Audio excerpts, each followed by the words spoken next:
आणि याच्यावरून एक गोष्ट आपल्याला कळते की जेव्हा तरुण मंडळींचा अंतर्भाव आपण कार्यक्रमात करतो किंवा कार्यात करतो त्यावेळेला किती उत्साह आपल्यामध्ये दिसतो आणि हा उत्साह आपल्यामध्ये सतत कायम राहिला पाहिजे।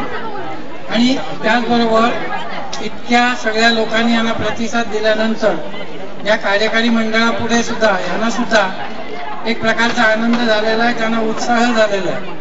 त्याच्यामुळे अशा तऱ्हेचे कार्यक्रम वारंवार, आता दरवेळा भोजनाचाच कार्यक्रम असेल असं नाही, पण आपण सर्व एकमेकांच्या संपर्कात असणं हे आपल्या भावी म्हणजे भविष्याच्या दृष्टीनं चांगली गोष्ट आहे।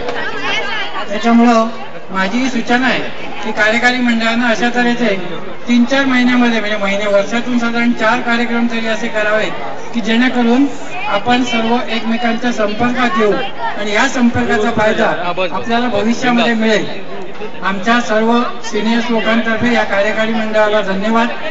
आणखी आजचा जो भोजनाचा कार्यक्रम झालेला आहे तो फार उत्तम आहे आणि त्याची जी मेनू केलेला आहे तो सुद्धा सगळ्यांना आवडणारा असा आहे। तेव्हा पुन्हा एकदा या सर्व तरुण कार्यकारी मंडळांना धन्यवाद।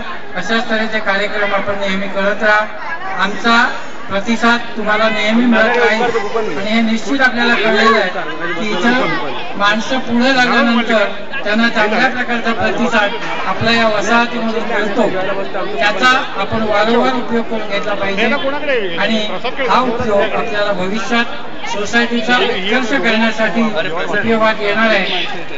तेव्हा या कार्यक्रमाबद्दल पुन्हा एकदा सर्वांना धन्यवाद।